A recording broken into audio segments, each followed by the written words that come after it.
Oke, Bapak-bapak sekalian, kita mulai ya untuk oh ya sebentar ya, ini ada telepon ya.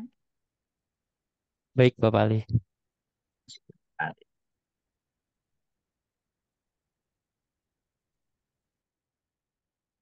Halo, assalamualaikum.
Oke, kita lanjutkan ya Pak ya.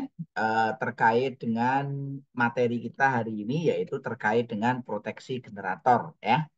Nah, tadi kita sudah bahas ya terkait dengan filosofi dari proteksi itu untuk apa. Sekarang kita bahas ya untuk peralatan proteksinya. Jadi peralatan proteksi yang utama kalau di generator itu adalah circuit breaker ya. Apa itu circuit breaker? Tadi sudah saya jelaskan, yaitu peralatan yang berfungsi untuk mengamankan generator dari gangguan. Nah, gangguannya circuit breaker ini macam-macam ya. Bisa gangguan overload, bisa gangguan hubung singkat. Nah, ini untuk generator yang menggunakan generator tegangan menengah seperti di PT Ridho Tama, itu nanti bisa menggunakan circuit breaker vakum ya atau gas. Nah, di mana vakum dan gas ini bekerjanya nanti dilengkapi dengan relay proteksi. Nah, seperti ini. Nah, jenisnya dari circuit breaker itu apa saja? Circuit breaker itu jenisnya adalah circuit miniatur circuit breaker yang pertama. Ya, ini yang ukuran paling kecil ya, Pak ya. Ada yang satu pas, ada yang tiga pas ya. Yang kedua ada yang namanya molded case circuit breaker atau dikenal dengan istilah MCCB. Jadi kalau circuit breaker itu untuk yang arusnya kurang dari 63 ampere. Nah, sedangkan untuk MCCB itu ya yang lebih besar dari 63, kurang dari 1000 ampere. Ini untuk tegangan rendah. Nah, sedangkan untuk ACB itu bisa sampai arus yang lebih besar dari 1000 ampere ya. Nah, yang keempat itu untuk tegangan menengah itu dan tegangan tinggi kita bisa menggunakan oil circuit breaker atau vakum circuit breaker atau SF6 atau gas circuit breaker. Nah, gasnya ini pakai SF6 ya. Nah, yang pertama itu adalah miniatur circuit breaker. Ini ada gambar dari MCB ya, miniatur circuit breaker. Nah, ini banyak dipakai di instalasi listrik secara umum ya. Fungsinya adalah untuk mengamankan instalasi listrik dari arus hubung singkat atau konslet atau short circuit. Dan yang kedua, mengamankan dari overload, beban lebih.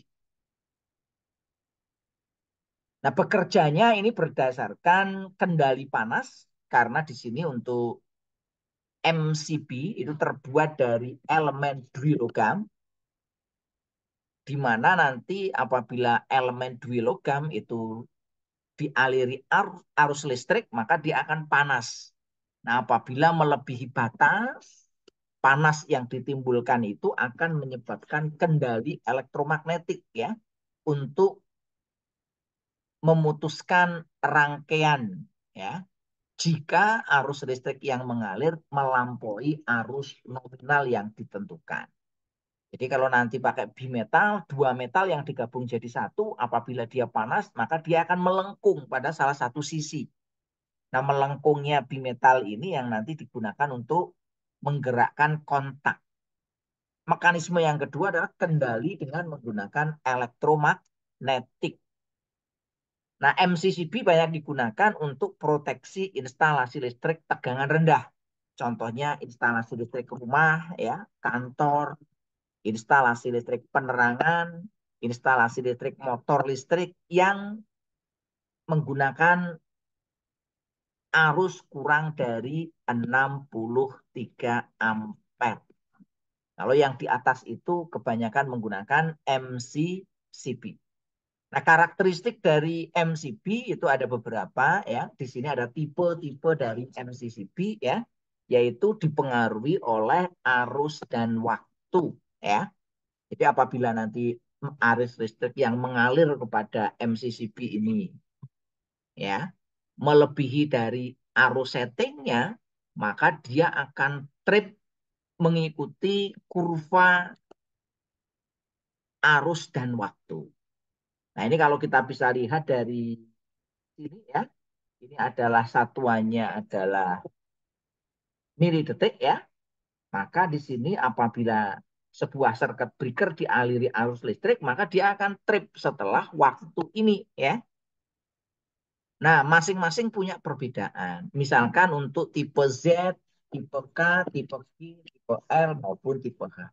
Nah, di beberapa produk ada juga yang pakai tipe B, tipe C, tipe D, ya, tipe E, ya, tipe K maupun tipe Z. Nah, ini untuk beberapa produk. Nah, yang kedua itu adalah MCCB atau molded case circuit breaker, ya. Nah, ini molded case circuit breaker itu sama dengan MCB, miniatur circuit breaker, ya. Bedanya apa? Bedanya adalah kemampuan untuk menahan arus. Kalau MCB itu arusnya kecil, kalau MCCB lebih besar. Nah, penggunaannya sama, ini bisa digunakan untuk listrik tegangan rendah. Ini untuk pengaman instalasi umum, instalasi motor listrik, ya, ataupun instalasi untuk beban-beban listrik lainnya, seperti misalkan mesin las, untuk apa namanya pemanas dan lain sebagainya. Ini menggunakan MCCB. Nah, yang ketiga itu adalah air circuit breaker. Ini merupakan jenis circuit breaker ya yang ada mekanisme pemadam busurnya. Jadi nanti di sini ada udara yang dihembuskan apabila terjadi kontak.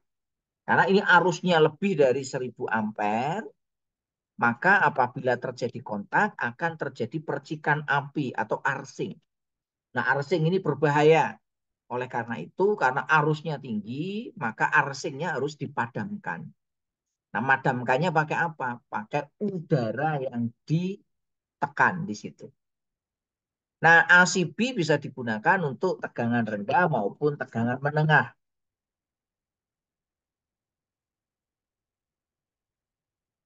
Nah, ini biasanya kalau di tegangan rendah banyak digunakan untuk pengaman pada main distribution panel ya atau panel utama ya yang di tegangan rendah. Nah, yang keempat itu ada yang namanya vakum circuit breaker. Apa itu vakum circuit breaker? Ya, sama dengan circuit breaker lainnya di sini ya. Vakum circuit breaker itu mekanisme pemadam busur apinya itu diletakkan pada ruang hampa. Jadi nanti di sini kontaknya itu terletak pada ruang hampa. Nah, tujuannya apa? Ada teori segitiga api.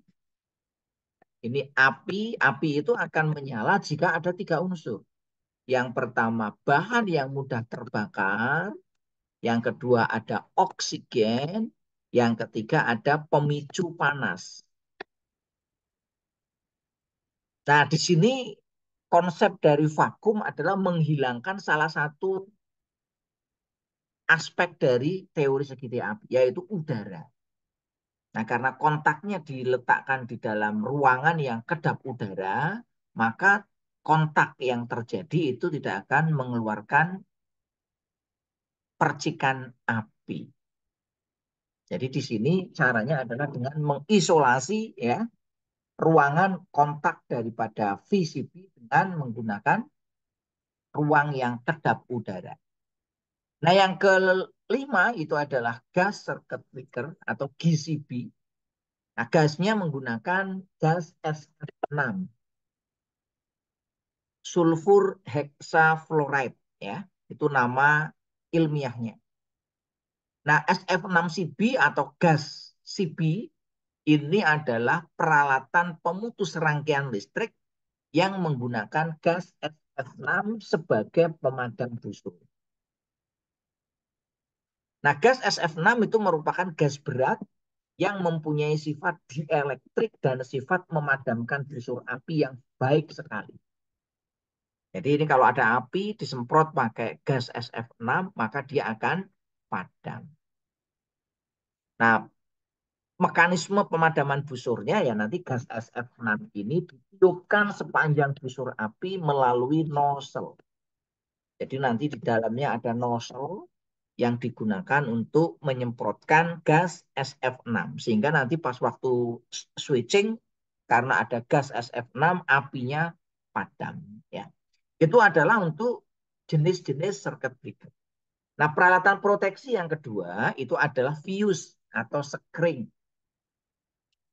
Nah, fuse atau sekring ini fungsinya untuk apa? Fungsinya untuk pengaman instalasi listrik dari gangguan hubung singkat saja. Jadi kalau circuit breaker itu dia pengaman hubung singkat dan pengaman beban lebih. Tapi kalau fuse seperti ini hanya untuk mengamankan dari hubung singkat saja. Nah, untuk fuse dia menggunakan elemen lebur yang akan putus jika fuse dialiri arus yang melebihi dari settingnya. Nah, fuse itu adalah peralatan listrik yang sekali pakai. Ya, ini sekali pakai. Kalau yang ini sebenarnya bukan fuse ya. Kalau yang fuse itu sekali pakai. Jadi kalau putus ya dibuang, ganti yang baru. Nah, di pasaran sekarang ini ada fuse yang modelnya otomatis, yaitu yang dapat digunakan berkali-kali. Jadi nanti ini kalau dia apa namanya trip ya nanti ini warna hitam tinggal ditekan aja supaya nanti dia nyambung kembali. Nah, sebenarnya ini bukan fuse ya, cuma namanya fuse. Prinsipnya seperti circuit breaker. Nah, pengaman fuse ini akan bekerja jika arus gangguan atau arus hubung singkat melampaui dari settingan nominal alat pengaman tersebut. Ini adalah prinsip kerja dari fuse. Nah, aplikasi fuse banyak ya. Bisa digunakan di instalasi rumah, bisa digunakan untuk pengaman motor listrik ya, yang ukuran besar biasanya tidak pakai circuit breaker tetapi pakainya adalah fuse ya. Yang berikutnya bisa untuk pengaman trafo ya. Bisa juga nanti untuk pengaman di jaringan distribusi tenaga listrik ya. Nah, ini beberapa aplikasi ya, dari pengaman yang menggunakan fuse. Termasuk di kendaraan baik motor, mobil, ya, bus, truk, ya, itu biasanya tidak menggunakan circuit breaker, tetapi menggunakan fuse warna-warni seperti ini. Nah, peralatan proteksi lainnya itu ada banyak, ya. Yang pertama itu ada LBS, load break switch. Nah, load break switch sebenarnya bukan peralatan proteksi, cuma biasanya di sini digunakan untuk kepentingan maintenance. Jadi LBS itu ya saklar pemutus biasa. Jadi bisa untuk mutus, bisa untuk nyambung beban yang dapat dioperasikan dalam keadaan bertegangan dan berbeban. Nah, ini biasanya untuk LBS digunakan untuk maintenance, ya. Untuk memisahkan bagian-bagian yang akan dilakukan maintenance sehingga pada saat pemeliharaan tidak semua instalasi listrik harus diputus. Nah, LBS nanti hanya memutus daerah yang akan kita matikan saja, baik yang terganggu maupun yang akan kita lakukan maintenance tadi. Jadi nanti dengan menggunakan apa namanya LBS ini kita bisa melakukan pengaturan ya mana yang akan kita padamkan ya. Nah ini contoh ya untuk load break switch yang untuk pemasangan outdoor. Nah nanti juga ada LBS yang dipasang secara indoor. Nah yang ketiga itu ada peralatan proteksi juga yaitu untuk isolasi namanya disconnecting switch atau DS. Nah, ini fungsinya untuk isolasi. Jadi mengamankan untuk mengisolasi rangkaian dari suplai daya listrik agar aman. Nah, DS ini hanya dapat dioperasikan pada saat bertegangan saja.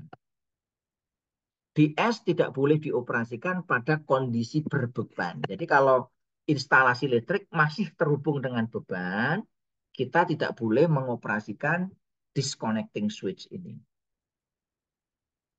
Nah, DS biasanya dilengkapi dengan peringatan visual untuk keamanan. Apakah ini sedang open atau close. Nah, untuk menjamin keselamatan, biasanya antara DS dan circuit breaker ini dilakukan interlock agar menjadi aman ya. Nah, ini contoh beberapa ya untuk circuit apa namanya disconnecting switch. Nanti tinggal ini aja disambung aja ya apa namanya pengoperasiannya. Ini contoh yang ada di sana. Nah, berikutnya ada earthing switch. Earthing switch itu adalah peralatan pengaman tambahan. Jadi earthing switch itu akan menghubungkan bagian-bagian ya yang masih mempunyai tegangan untuk dihubungkan ke tanah pada saat melakukan maintenance. Earthing switch ini digunakan untuk mentanahkan bagian aktif selama pemeliharaan dan atau pengujian. Ini karena kalau kita berurusan dengan tegangan tinggi, maka walaupun sumbernya sudah dimatikan, tetapi masih ada tegangan sisa. Nah, tegangan sisanya ini berbahaya bagi teknisi, bagi operator, atau bagi orang-orang yang berada di lokasi itu. Sehingga tegangan sisa tadi harus dibuang. Nah, membuangnya tegangan itu harus dihubungkan ke ground. Sehingga dinamakan sebagai earthing switch. Saklar yang digunakan untuk menghubungkan ya bagian aktif dari instalasi listrik itu ke tanah. Tapi sumbernya sudah dilepas ya. Jadi ini yang sering kali terjadi kecelakaan ya pada waktu pemeliharaan meskipun rangkaian sudah terbuka tetapi masih ada sisa tegangan pada rangkaian tersebut. Nah, kenapa kok masih ada sisa? Karena ada sifat tadi ya. Ada sifat dari beban listrik itu yang bersifat induktif atau kapasitif. Nah, beban-beban yang bersifat induktif dan kapasitif ini bisa menyimpan muatan listrik di situ. Yang kalau tidak di grounding itu bisa membahayakan. Nah, ini nanti biasanya sebelum melakukan pekerjaan pemeliharaan ya, di panel misalkan atau di apa namanya? Gardu itu ya nanti kita harus pastikan earthing switch-nya kita close dulu. Berikutnya adalah untuk peralatan proteksi instalasi listrik dari sambaran petir ya dan juga dari tegangan lebih transien karena switching maupun petir. Jadi nanti peralatan listrik seperti trafo, circuit breaker ya itu perlu diproteksi dengan surge arrestor. Nah, surge arrestor ini berfungsi membatasi tegangan lebih transien akibat gangguan bisa karena alami yaitu switching, proses pemasukan atau pemadaman beban, atau bisa juga karena petir yang merambat. Ya.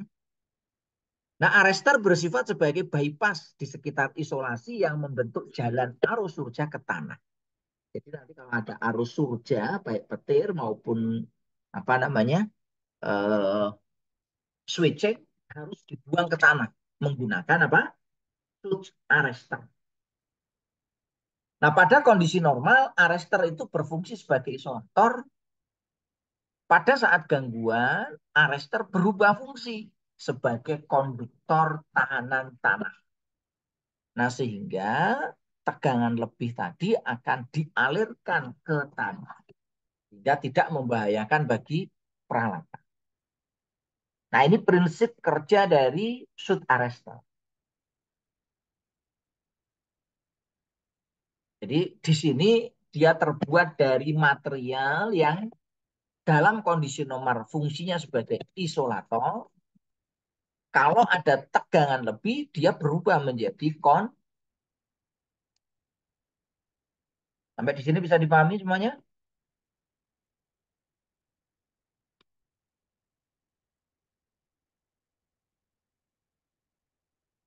Nah, di sini fungsi dari arrester untuk apa? Mencegah terjadinya tegangan lebih pada peralatan. Karena kalau peralatan mendapat tegangan lebih, ya maka kalau trafo ya akan terbakar. Generator akan terbakar. Ya, kalau dia mendapat tegangan lebih. Nah, tegangan lebihnya bukan tegangan lebih yang terus-menerus ini, tapi tegangan lebih yang transien, yang waktunya cepat. Nah, pemasangannya bagaimana? Dipasang antara kawat fasa dengan tanah. Nah, fungsinya untuk apa? Menyalurkan tegangan lebih ke tanah sampai pada batas aman suatu peralatan. Jadi nanti kalau di sini ada tegangan lebih, maka dia dipotong. Sehingga tegangannya ini aman untuk peralatan. Nah, ini contohnya ya. Ini ada trafo misalkan. Nah, maka di sini kalau ada petir ya, atau ada tegangan lebih transien dari jaringan, maka ini kalau dia ada tegangan lebih, maka ini bisa ngantem trafo. Kalau trafo diantem ya terbakar. Nah, oleh karena itu di sini harus dipasang pengaman yang namanya arrester. Nah, pada kondisi normal seperti ini, arrester ini berfungsi sebagai isolator. Kalau ada gangguan datang, ini terjadi gangguan, ya, ada gangguan tegangan lebih seperti ini. Maka yang tadinya dia isolator, dia akan berubah menjadi konduktor. Kok dia bisa berubah jadi konduktor ya? Karena memang dia bahannya, materialnya ada yang menggunakan selabula seperti ini. Nah, seperti itu.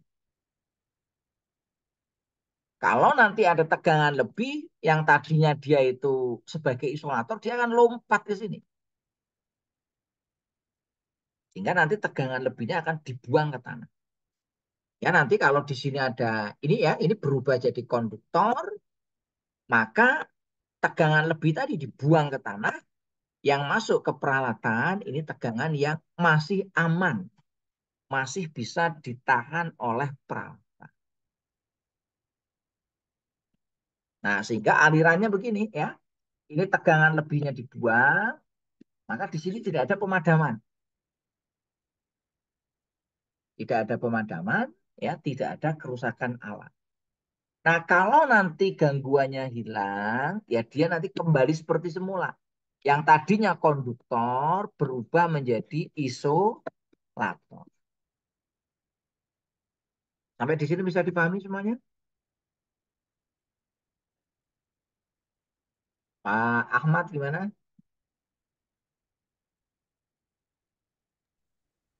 Lanjut, Pak. Oke ya, paham ya.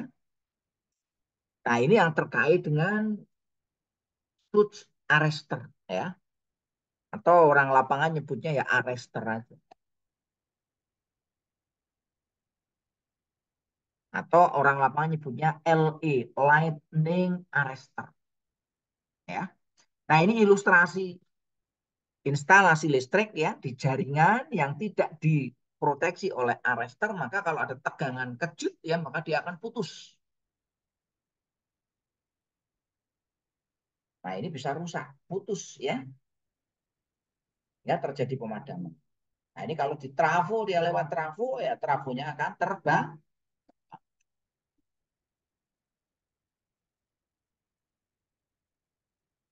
Nah, ini kalau ada tegangan lebih transien ya. Tegangan yang merambat ya. Nah, tadi penyebabnya apa tegangan lebih transien? Bisa karena petir atau bisa karena switching. Switchingnya apa? Switchingnya adalah pemadaman beban yang besar secara tiba-tiba. Nah, gimana solusinya? Ya, solusinya dipasang arrestor. Ini aman kalau dari pasang arrestor. Karena kalau ada tegangan lebih, dia dibuang ke tanah. Ada tegangan lebih lagi merambat, buang lagi ke tanah.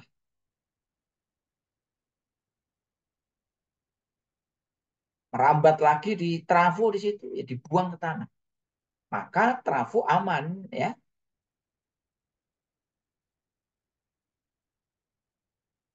Ini kelebihan dari peralatan listrik yang namanya surge arrestor.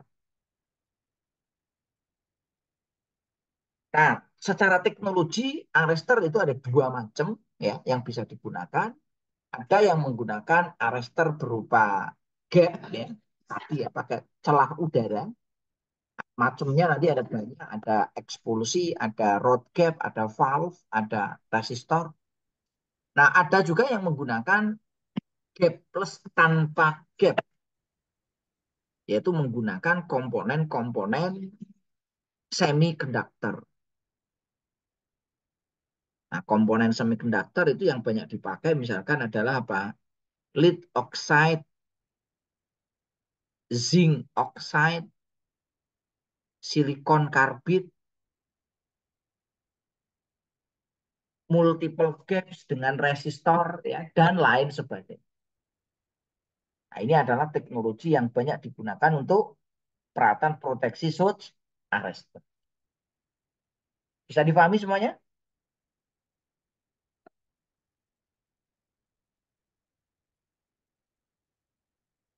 Nah, sekarang kita lihat ya untuk peralatan proteksi menggunakan relaynya. Nah, ini peralatan proteksi yang pakai relay dapat saya gambarkan di sini ya. Ini relaynya, ini yang diamankan sistem tenaga listrik ya. Ini bisa generator, bisa motor, bisa trafo, bisa kabel ya, feeder. Mengamankannya pakai apa? Pakai circuit breaker. Nah, circuit breaker ini nanti bekerjanya dengan menggunakan koordinasi dengan relay protection. Nah, apa yang dimonitor ya? Bisa arusnya, bisa tegangannya, bisa temperaturnya, dan lain sebagainya.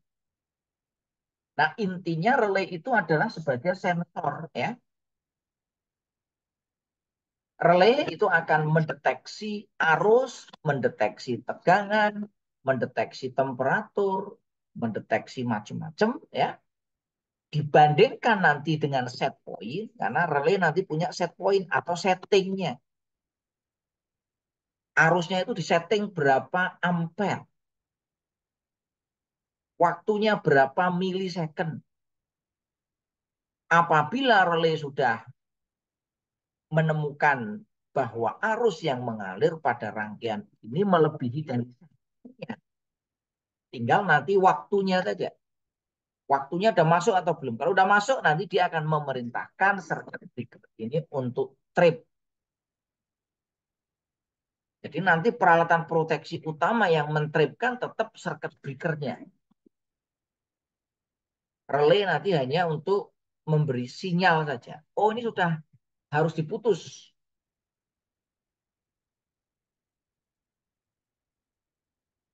CT itu trafo arus, current transformer, ini adalah trafo tegangan. Voltage transformer. Ya. Kadang ada istilahnya PT, ada istilahnya VT. Kalau PT itu potensial, kalau V itu berarti voltage. Ya. Nah, komponennya di sini bisa kita lihat. Ada relaynya sebagai sensor yang nanti akan mengukur dan merasakan apakah ada gangguan atau tidak. Yang kedua ada circuit breaker sebagai alat yang nanti melepas bagian yang terganggu. Yang ketiga nanti ada trafo arus. Yang keempat itu nanti ada trafo tegangan. Yang kelima itu nanti ada catu daya. Bisa pakai aki atau catu daya AC yang diubah jadi DC. Yang kelima itu ada wiring. Nah, ini terkait nanti dengan komponen proteksi. Nah, komponen proteksi itu di lapangan biasanya menggunakan ANSI code, yaitu menggunakan kode ANSI. Nah, ini ada banyak ya terkait dengan ANSI, mulai dari 1 sampai 96. Satu itu master switching device, dua itu time lag starting or closing relay, tiga itu control switch, ya, dan lain sebagainya. Nah, ini ada banyak. Ini semua device-device dari peralatan proteksi yang digunakan baik di pembangkit, motor, generator, trafo, maupun instalasi listrik lain. Ya. Nah,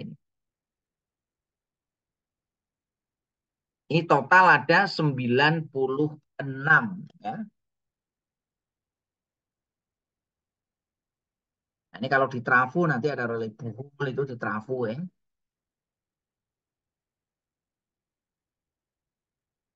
Nah, sekarang kita lihat kalau di pembangkit tenaga listrik, relay yang pengamannya apa saja? Nah, ini relay pengaman yang ada di pembangkit.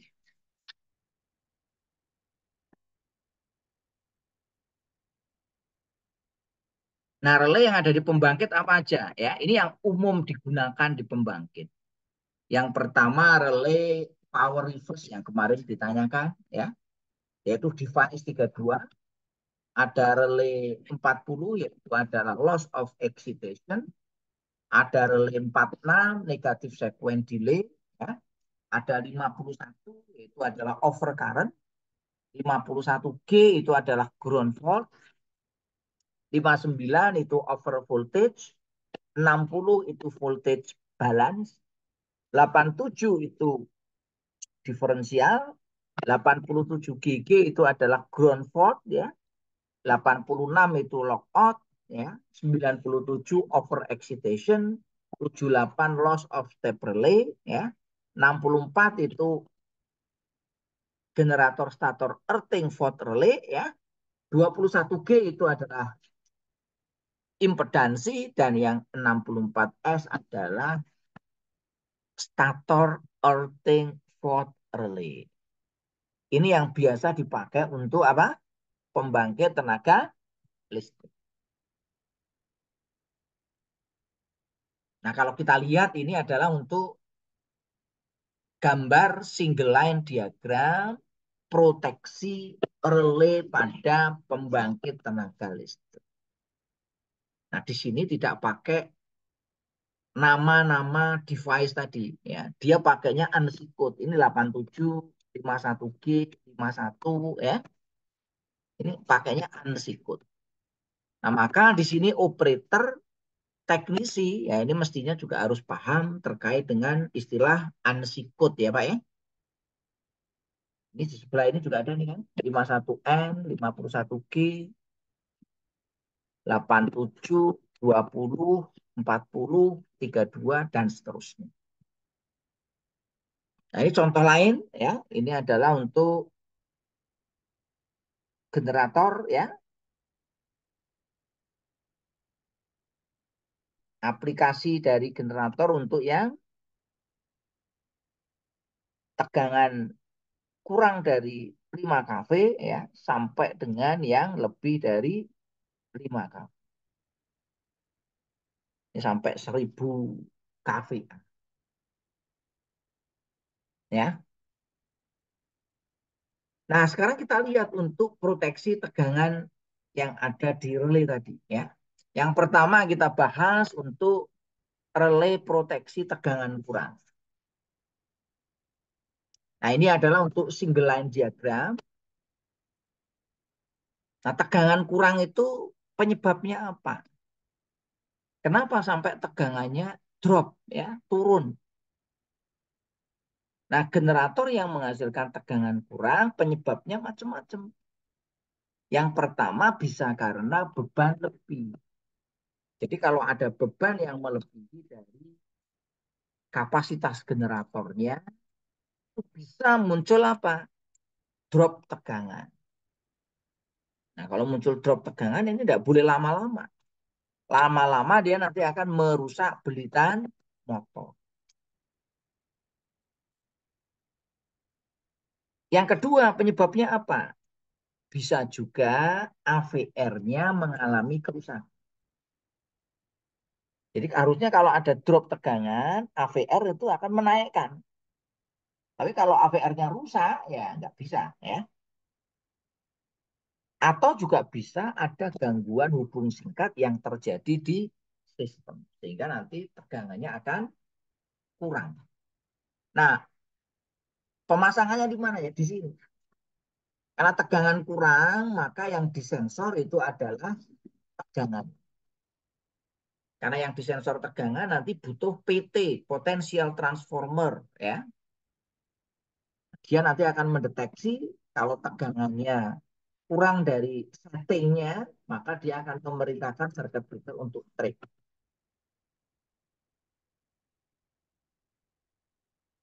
Yang kedua, kebalikan dari tegangan kurang, yaitu tegangan lebih atau over voltage.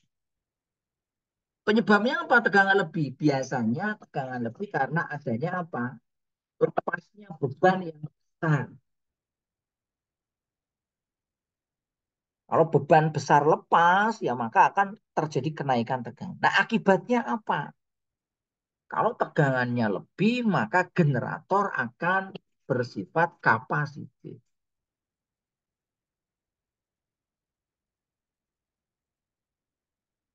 Nah, kalau tegangannya terus naik, maka AVR bisa rusak.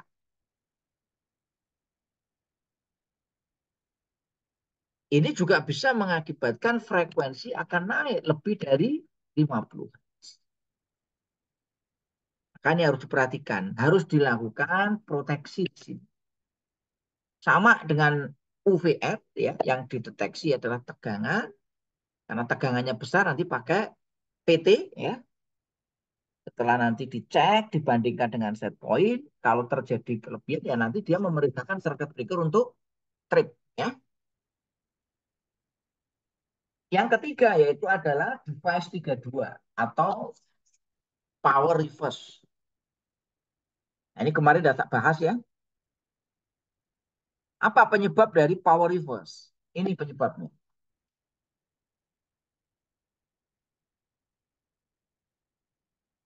Prime mover mengalami masalah sehingga tidak mampu memutar generator. Turbinnya nggak bisa muter ya.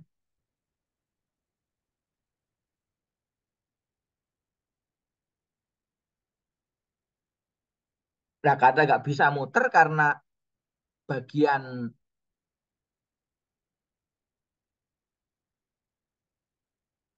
statornya masih terhubung dengan grid ya, maka dia akan berubah menjadi motor. Nah, ini akan ada pasokan listrik dari generator lain atau dari grid menuju ke generator yang bisa, sehingga generator itu berubah menjadi motor.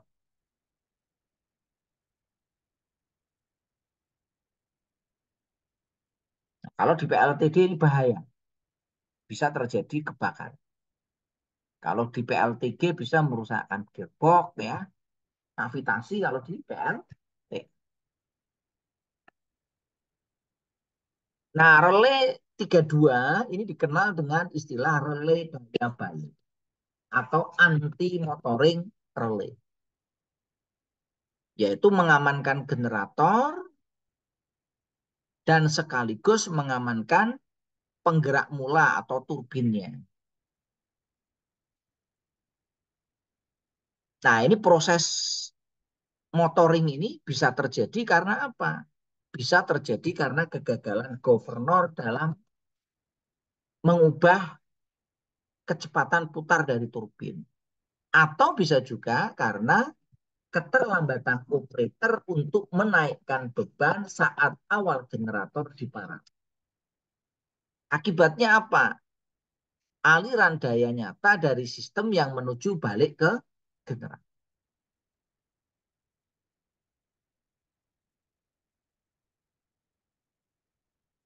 Nah, yang berikutnya bisa juga karena generator itu kehilangan aliran uap.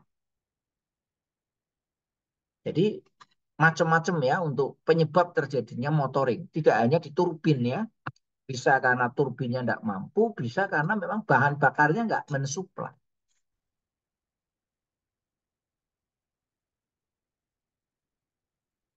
Nah, apa pengaruhnya kalau generator berubah jadi motor? Ya jelas pengaruhnya adalah sistem akan terjadi pemadaman yang besar. Karena harusnya dapat suplai dari pembangkit kita, justru sistem akan dikurangi ya, karena nanti generator kita berubah menjadi motor. Yang keempat yaitu adalah proteksi terhadap loss of excitation, yaitu hilangnya eksitasi. Kenapa kok eksitasi bisa hilang? Nah, ini akibat apa namanya? Akibatnya bisa macam-macam. Eksitasi hilang ya bisa karena exciternya bermasalah ya, bisa karena AVR-nya rusak ya, atau macam-macam. Nah, akibatnya apa kalau eksitasinya hilang? Maka ada mengalir daya reaktif balik. Atau dengan kata lain, generator menyerap VAR. Nah, kalau generator menyerap VAR ya nanti belikannya akan panas. Kalau terlalu berlebih ya, di luar kemampuannya, maka dia akan terbakar. Nah, oleh karena itu nanti perlu diproteksi dengan device 40, loss of excitation.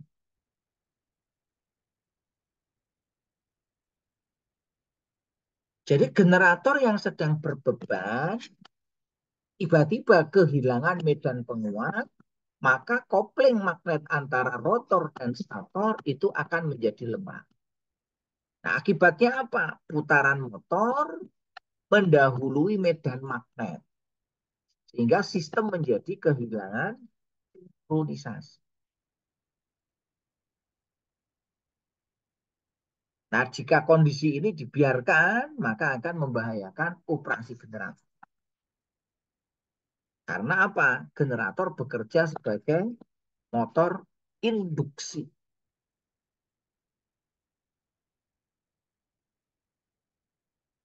Nah, ini untuk pengaman ya, loss of excitation.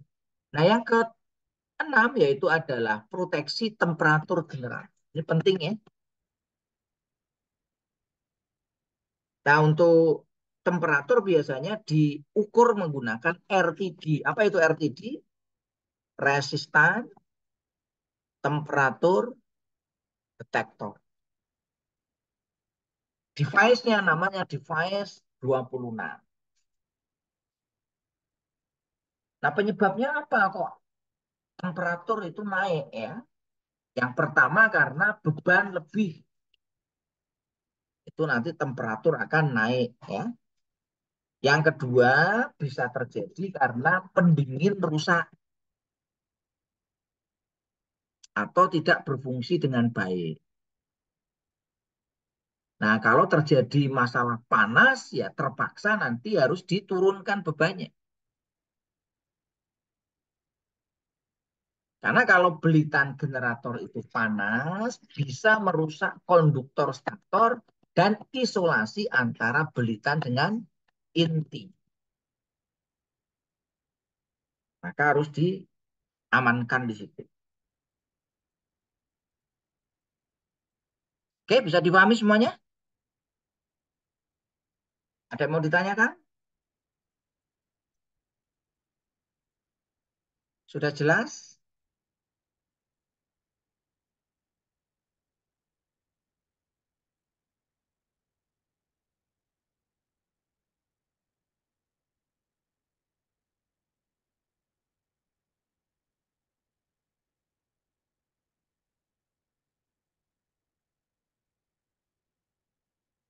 Pada ngantuk ini Pak Putra.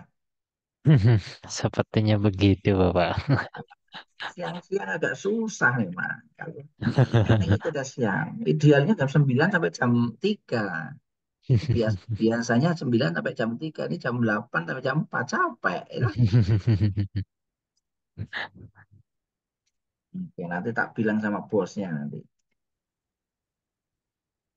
Oke ya, kita lanjut ya. Ini adalah untuk pengaman apa? Proteksi terhadap temperatur. Jadi nanti temperaturnya diukur. Nah, terkait temperatur nanti disesuaikan dengan apa namanya? Kelas isolasi. Jadi nanti kelas isolasi generator itu ada kelas A, kelas B, kelas F, dan kelas H. Yaitu kemampuan belitan generator dalam menahan temperatur di sini. Tergantung dari ya. Nah, pengaman yang ketujuh yaitu adalah over dan under speed ya. Ini karena kalau over itu bahaya, under juga bahaya. Karena nanti kaitannya dengan frekuensi. Nah, kenapa kok terjadi over dan under speed? Biasanya ada gangguan pada sistem sehingga beban itu lepas. Nah, kalau beban lepas ya over speed ya. Atau gangguan pada governor. Governor tidak mampu mengembalikan pada putaran normal. Nah, biasanya macam-macam nih ya. Ada yang karena memang apa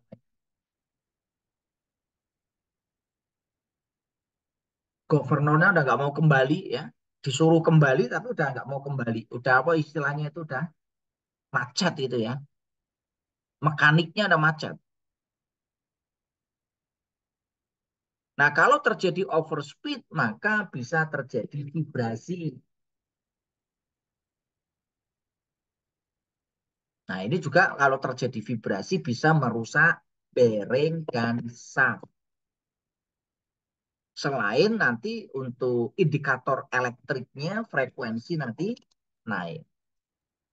Nah, ini terkait dengan overspeed ya. Maka di sini harus diproteksi dengan menggunakan device 81U itu yang untuk under, 81O yang untuk over ya. Nah, berikutnya adalah ini ya, proteksi diferensial ya atau device 87.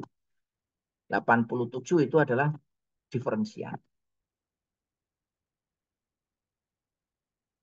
Apa yang dimaksud dengan sistem proteksi relay diferensial? Jadi di sini nanti dia akan ini generator nanti di sini dipasang di ujung-ujung generator ya. Nah, di sini nanti akan mengalir arus.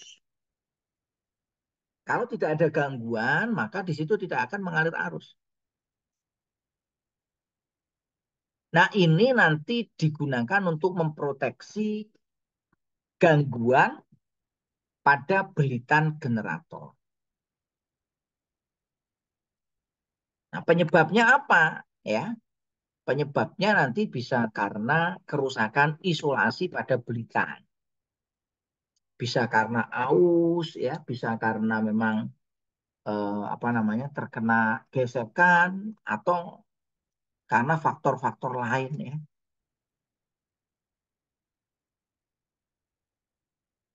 Nah, relay diferensial itu fungsinya untuk melindungi generator dari gangguan yang berasal dari dalam atau internal. Yaitu untuk mengamankan generator dari gangguan apa? Hubung singkat fase ke fase maupun fase ke tanah pada belitan generator. Nah, relay diferensial kerjanya berdasarkan perbedaan arus yang mengalir pada rangkaian tertutup tadi ya. Nanti prinsip kerjanya dia membandingkan besaran arus sekunder CT dari daerah yang dibatas. Pada saat normal, arus sekunder sama besar, sehingga relay tidak bekerja. Tetapi pada saat ada gangguan, selain arusnya tidak sama, arahnya juga berlawanan. Sehingga operating coil menerima arus sebesar penjumlahan dari kedua sisi. Maka dia nanti akan memerintahkan circuit breaker untuk trip ya.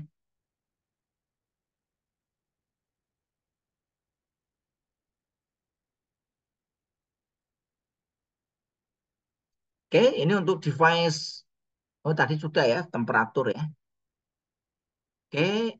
Nah, yang berikutnya adalah untuk proteksi negatif sequence delay. Ini adalah untuk mendeteksi ketidakseimbangan arus fasa pada beban. Jadi nanti apabila di sini ya untuk bebannya tidak seimbang, maka akan mengalir arus urutan negatif. Nah, arus urutan negatif ini berbahaya karena bisa memanaskan rotor generator. Maka apabila terdeteksi ada perbedaan keseimbangan arus fasa pada beban, nah di sini maka dia akan memerintahkan kepada circuit breaker ini untuk trip ya, untuk kerja. Ini adalah device 46 ya. Sampai di sini bisa dipahami semuanya?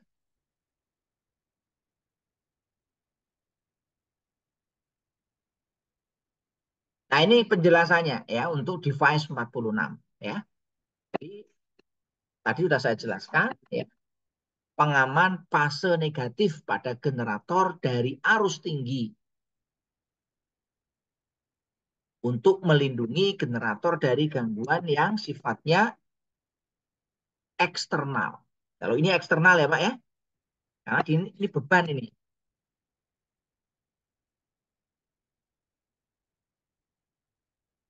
Nah, biasanya gangguan ini berupa gangguan pada jaringan. Contohnya ada gangguan fase ke fase, hubung singkat, atau fase ke ground, atau beban yang tidak seimbang. Ini kalau di motor contohnya misalkan salah satu penghantar putus, ya, atau lepas, atau memang magnetik kontaktornya nggak mengeluarkan tegangan, sehingga ya tegangannya di situ hanya dua saja, yang satu hilang. Maka apabila terjadi seperti itu, maka akan terjadi arus urutan negatif. Nah, ini yang tadi membahayakan karena panas ya. Nah, arus ini, urutan negatif ini akan membentuk putaran medan magnet atau fluks pada air gas dan berlawanan dengan fluks rotornya. Nah, sehingga karena di sini ada perlawanan arus yang berputaran di sini, maka akan menimbulkan arus frekuensi ganda pada inti motor. Sehingga nanti di sini rotornya akan menjadi panas. Ini terkait dengan arus apa? Sekuen negatif.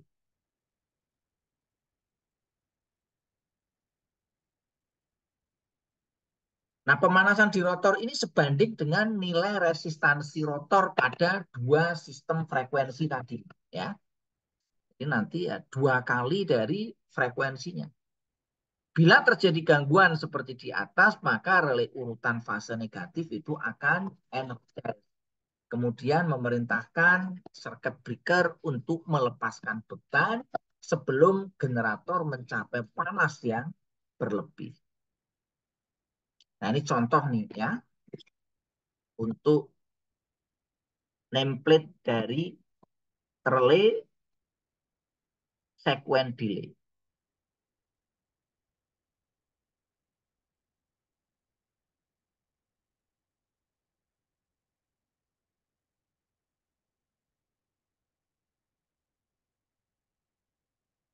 Contoh untuk relay urutan negatif ya. Nah, yang berikutnya adalah relay stator ke tanah atau device 51N ya. Apa ini? OCR, Pak ya. Over current relay. Nah, penyebabnya apa? Kenapa terjadi gangguan stator ke tanah hubung singkat ya?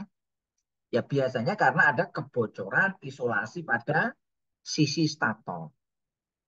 Sehingga menimbulkan hubung singkat stator ke tanah. Nah, kalau terjadi hubung singkat, ya maka stator akan rusak. Maka di sini diproteksi apabila ada mendeteksi gangguan-gangguan yang terkait dengan hubung singkat ya di stator, maka circuit breaker-nya akan diaktifkan.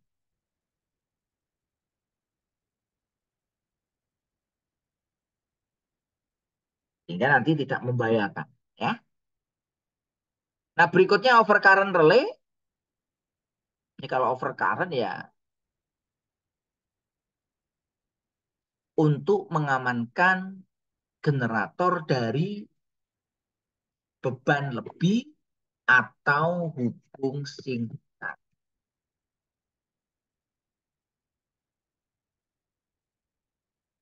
Nah, ini untuk generator-generator yang berukuran sedang dan besar. Kalau generator kecil ya cukup pakai MCCP kalau hubung singkat. Contohnya misalkan genset ya pakai MCCP.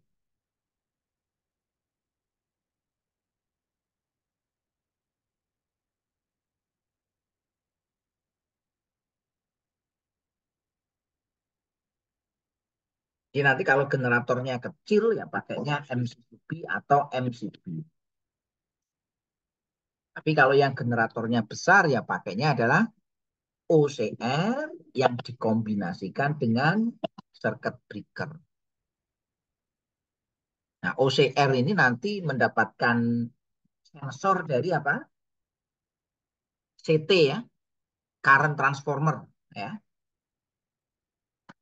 Dari current transformer dia nanti deteksi arusnya berapa ya.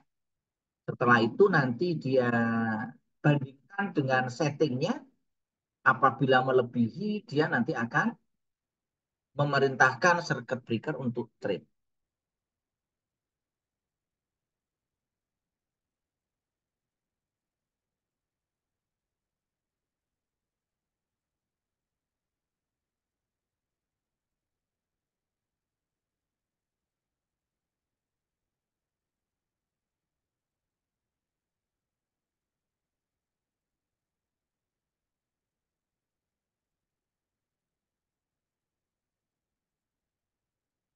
Oke ya, bisa dipahami semuanya?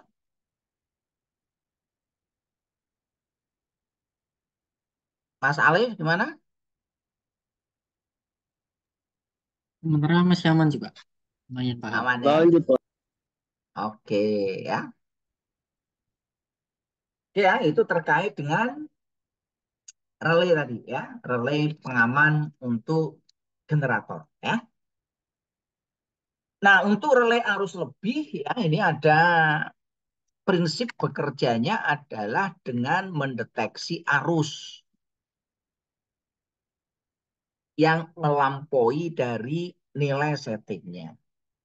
Nah, jenisnya nanti ada 4, yaitu ada yang non-directional, ada yang directional, ada yang kontrol tegangan, dan ada yang penahan tegangan.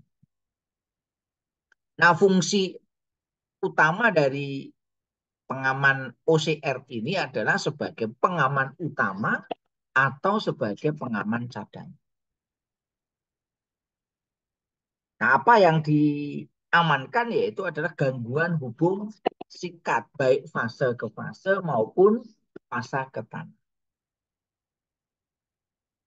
Nah, ini kalau di aplikasinya di sini ya, untuk generator ini bisa menjadi pengaman utama. Karena pengamannya tadi ada banyak ya. Nah, ini salah satunya itu adalah untuk pengaman utama pada generator. Nah, untuk karakteristiknya seperti apa ya? Nah, yang kita bahas ya itu adalah relay yang non-directional. Karena yang directional itu biar dipakai nanti di transmisi. Relay jarak ya. Jadi nanti yang berarah. Kalau ini kan nanti relaynya tidak berarah. Jadi relay arus lebih merupakan relay pengaman yang bekerja karena adanya arus ya yang terpasang pada jaringan tegangan tinggi, tegangan menengah pada pengaman trafo tenaga. Nah, relay ini berfungsi untuk mengamankan peralatan akibat gangguan hubung singkat baik fase ke fase maupun fase ke tanah. Nah, ini bekerjanya tadi sudah saya jelaskan. Nah, sekarang kita lihat ya.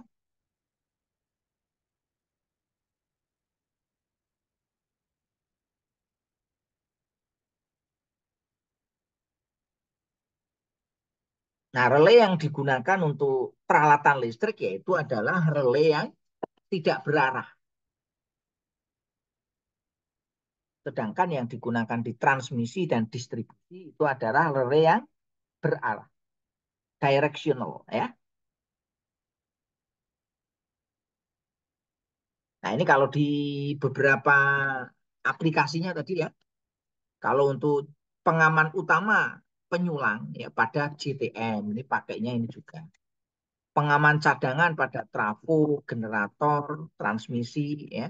Pengaman utama untuk tenaga listrik yang kecil dan jaringan radia, pengaman utama pada motor listrik dan lain sebagainya. Ini adalah untuk aplikasinya. Nah, karakteristiknya bisa kita lihat.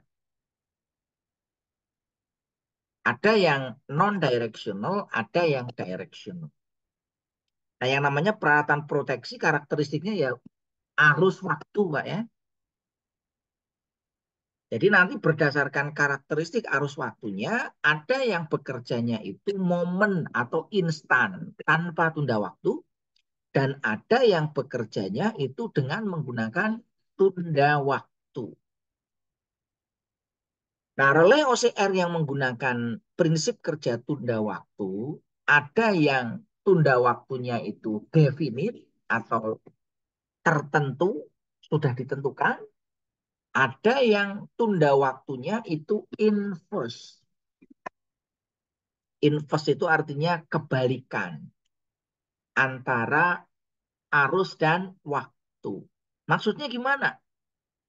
Kalau arusnya besar, waktunya pendek. Kebalikan ya. Kalau arusnya kecil, waktunya bisa lebih panjang. Nah, berdasarkan tunda waktunya nanti ada yang menggunakan tadi ya, definite, ada yang inverse. Nah, inverse dibedakan menjadi 4. Ada yang standar atau normally, ada yang very inverse, ada yang extremely inverse, dan ada yang long time inverse. Nah, sekarang kita bahas untuk karakteristik yang menggunakan setting momen. Maksudnya momen seperti apa? Momen itu artinya instan. Begitu setting arus dan waktunya tercapai, maka dia akan trip. Maka di sini parameternya ada 2 ya. Yang pertama adalah I setting momen dan T setting seperti ini. Begitu ada arus yang masuk daerah ini, ya dia nanti akan trip. Tapi kalau daerah di sini, dia tidak akan trip. Nah, ini adalah untuk karakteristik dari apa? Setting relay proteksi OCR dengan menggunakan apa? Momen. Nah, yang kedua ada tunda waktu. Jadi kalau momen tadi di sini ya, nah di titik ini, kalau tunda waktu dia ditunda dulu. Nah, di sini. Kalau ada gangguan, dia ditunda sampai waktu tertentu. Misalkan ada arus di sini, dia belum trip di sini. Dia ditunda sampai misalkan berapa ini? 1,5 detik. Ya. Kalau ada gangguan, ya kurang dari 1,5 detik, walaupun besar, ini peralatan proteksi OCR belum kerja. Nah, ini biasanya digunakan untuk apa? Untuk membedakan apakah arus yang besar itu arus starting motor atau arus inrush current atau benar-benar arus gangguan.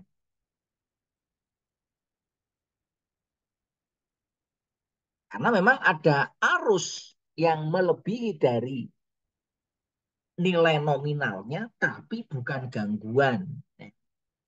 Yaitu contohnya arus starting motor. Kalau kita starting motor, arusnya bisa mencapai 7 kali I nominal. Tapi 7 kali I nominal itu bukan gangguan.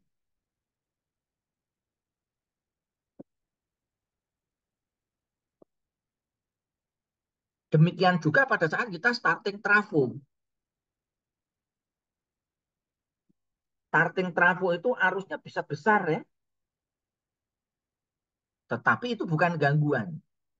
Maka nggak boleh peralatan proteksi kerja. Maka biasanya diberi tunda waktu. Nah, tunda waktunya ini adalah fix. Tunda waktu sekian detik atau milidetik ya. Nah, yang ini adalah tunda waktunya menggunakan inverse. Di sini tidak fix ya, pakainya inverse.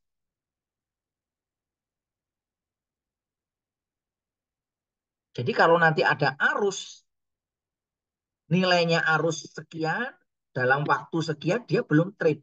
Ini belum trip di sini. Tapi kalau nabrak ke sini biar langsung trip ya. Ini sudah trip. Jadi settingnya inverse. Yang berikutnya ada yang gabungan, kombinasi antara instan dan tunda waktu. Kalau arusnya besar segini ya, udah nggak pakai babi bu langsung putus ya. Tapi kalau arusnya di sini nggak terlalu besar, ditunda dulu. Kalau dia ditunda masih arusnya besar, nabrak sini ya putus. Ini untuk kombinasi antara instan dan tunda waktu. Ya. Nah, yang berikutnya adalah instan dan inverse. Instannya di sini, inverse-nya di sini. Itu ya kira-kira terkait dengan masalah apa? Peralatan proteksi ya. Ada yang mau ditanyakan?